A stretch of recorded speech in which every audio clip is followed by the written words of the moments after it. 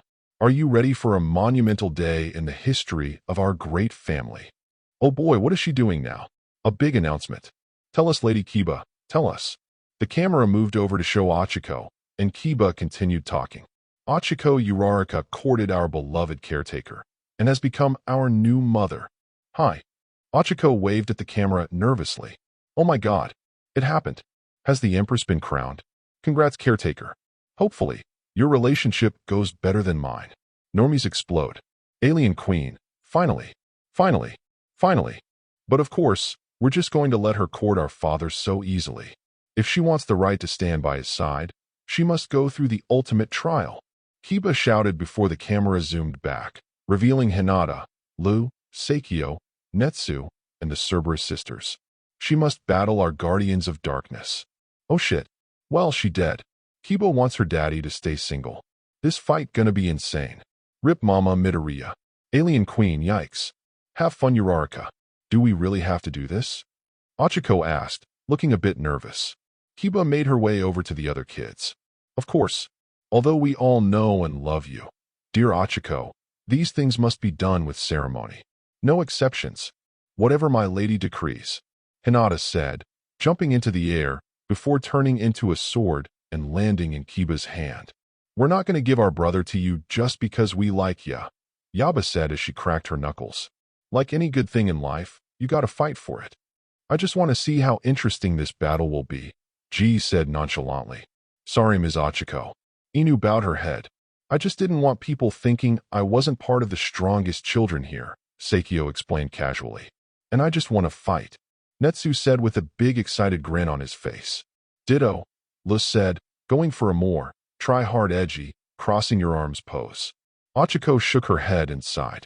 Well, if that's how it's gotta be. Suddenly her body exploded with power as One for All activated at 50%. Pink lightning rippling off her body, and everyone could feel strength radiating from her. Bring it on, kids, Ochiko said, getting ready to fight. Mama's not backing down. Don't give up. Midoriya needs a strong woman. Kiba smirked. Let's begin. Boom. Immediately Ochiko rushed at Kiba with explosive speed. Her hand reached out to try and touch her. Kiba swung her sword in front of her, but Ochiko jumped over her attack, flipping over her, before shooting a finger flick to change her momentum and send her at Kiba. Ochiko's hand just barely didn't reach Kiba, as Seikyo activated her telekinesis and stopped her in midair.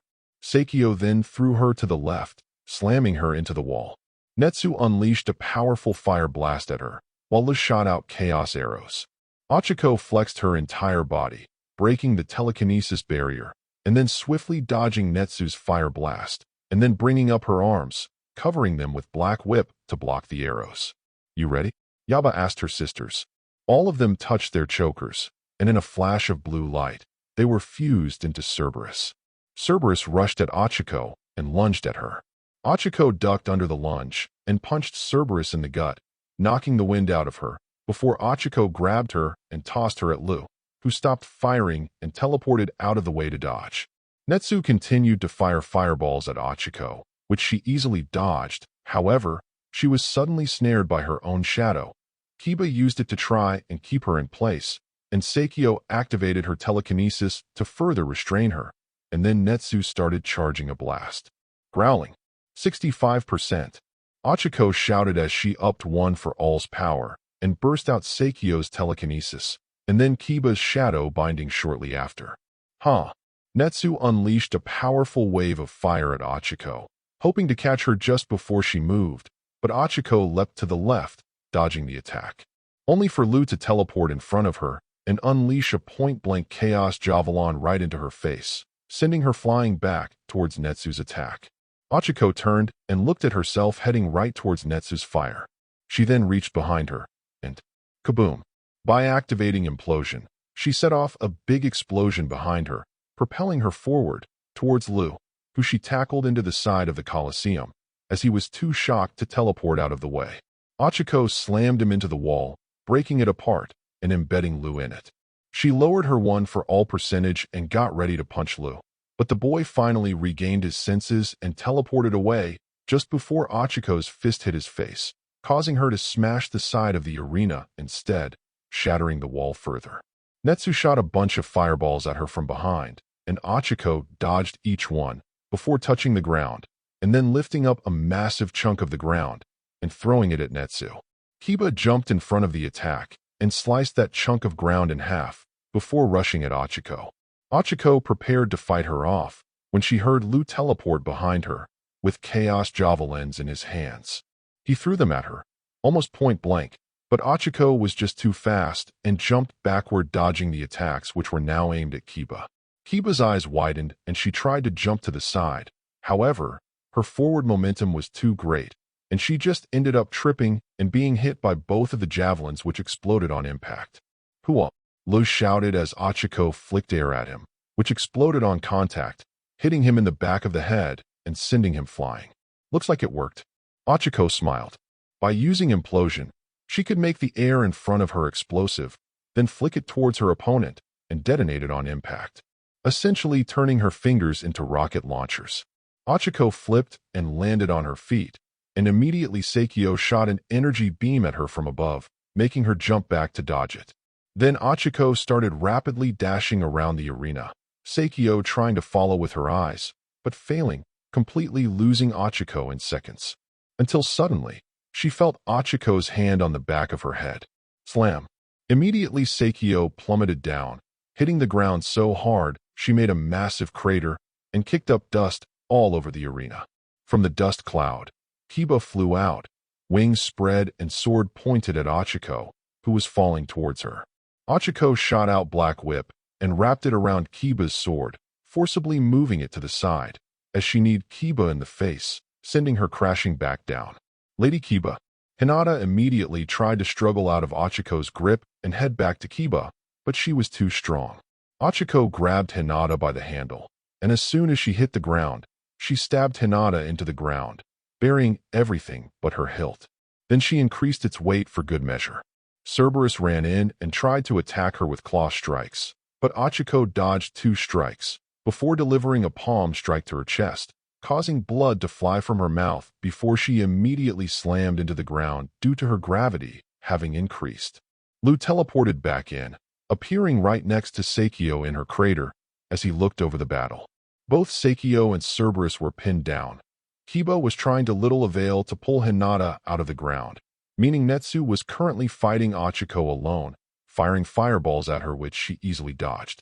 Yeah, that wasn't going to last long. Lu himself was pretty rattled, still dizzy from that explosion to the back of his head, and he likely wasn't going to be taking too many more hits. He looked at Sakio. All right, well, let's see if this works. Chaos eyes. Suddenly, the world went dark. Lu could see nothing, except for the glows of a few auras around him. Chaos eyes. An ability that allowed him to see chaos energy more directly. Problem was, right now he could only see chaos energy. And while everything technically derived from chaos energy, what Lu could see was closer to the pure stuff, like seeing quirks and their effects. For example, Lu could see Sakio's chaos energy, a pitch-black energy in her shape, which was surrounded by a pink aura. This pink aura was the effect of Ochiko's quirk and was causing the increase in gravity. All right, let's see if I can get rid of this, Lu said to himself as he put his hand on Sakio's head. Lu felt Ochiko's energy. It was heavy, powerful, and very thoroughly stuck on Sakio. This was going to be a tough one. Lu took his hand off of her, took off his restrictor rings, and then put his hand back on her. Okay, time to get rid of Dash. Slam. Suddenly Lu felt a big blow to the side of his head, and he was knocked into the side of the crater, his chaos eyes deactivating, although he found he still couldn't see very well because the world was spinning. Since Lu had been too busy trying to undo the increased gravity on Sakio, he didn't notice that Ochako had already dealt with Netsu, slamming him in the face with Black Whip and sending him into the side of the arena. Then she noticed Lu was distracted and kicked him in the side of the head. Ow wow! Lu groaned as he simply lay on the side of the crater, pretty much defeated. Ochako jumped out of the crater and looked at Kiba, who had finally given up on pulling out Hinata. Sorry, my loyal partner, but I must finish this fight without you for now. Kiba sighed, looking at Hinata sadly. I'm sorry, Lady Kiba. I have failed you. Hinata sobbed. No, I have failed you. But sit tight. I will end this fight and release your seal. Kiba swore, before turning to face Ochako. You've done well so far, but your luck ends here. Come and meet your doom. Ochako charged at her, her hand outstretched and ready to activate her quirk once again. But as she reached Kiba, shadows came up and wrapped around Ochiko's hands, making shadow gloves. Kiba jumped forward and tried to punch Ochako in the face, but Ochako tilted her head to the side, and then she head-butted Kiba in the side of the head, sending her flying, but not very far, because Ochako grabbed her leg and slammed her into the ground so hard the entire arena shook. Ochako raised her foot and tried to stomp Kiba's torso, but Kiba managed to grab her foot and barely managed to keep it from slamming into her, struggling to hold it up. The shadows popped up and tried to grab Ochako, but suddenly Ochiko's body exploded with brilliant light as she activated Bright, causing the shadows to vanish. Kiba closed her eyes and hissed. Normally when she used her quirk and solidified shadows, it made them resistant to light, but if there was a super bright light source, then they would still fade away. Ochako then raised her leg up, taking Kiba with it as she had still been holding on to Ochiko's foot. Saturn! Ochako shouted as she raised her foot over her head, with Kiba still on it, and she raised her power to 65%.